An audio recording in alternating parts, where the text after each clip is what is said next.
Mike. It's nice to see you again. I'm just making snacks for my kids. All right. A question that I get a lot from my clients are like, how do I look for basement flooding? Can you give me some advice on that? Well, hopefully people are honest with you and tell you the truth about things. And there are also times where, the weather can be such where you'd have an event that happened once, and it's not chronic. So what we're really going to be talking about, how do you kind of sleuth out chronic wet basements? Basements will get wet from time to time. Most of them will. Not all of it. I've heard from so many people when we've had like some of the bad rains, they had water for the very first time.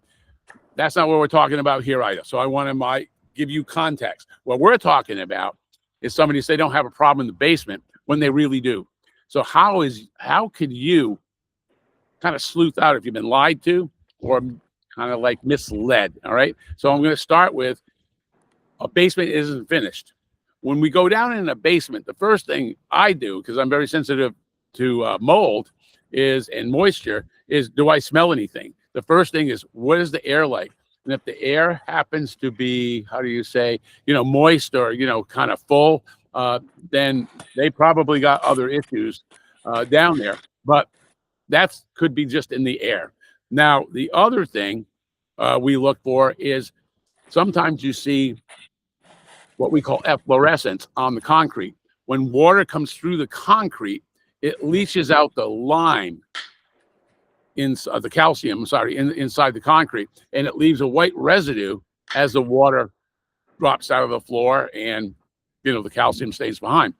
So if you see that, in fact, one house I saw recently, I could literally see where the terrain of the ground was outside. You can literally follow the contour of where the grass was going. So basically, that's a red flag. You want to ask about that. Do they have a sump pump? Well, if they have a sump pump, obviously they have some kind of thing.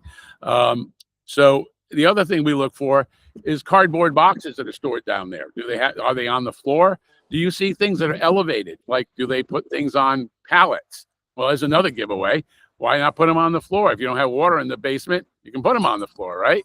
So if you have pallets and they're elevating stuff, that's another sign.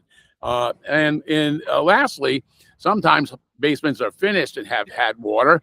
You can tell from the woodwork or the sheetrock. There is signs of moisture damage. It's easy to see those things. Now, some people try to cover that up by painting. Well, I bring a moisture meter in my car.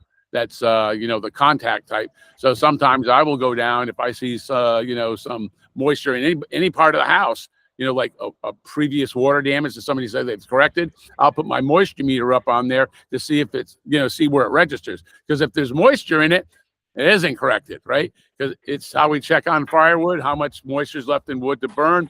That's how we use our tools as realtors. Not every realtor has a moisture meter, but, I have all these gadgets. I've been doing this a long time. But, we don't want people to buy the wrong home.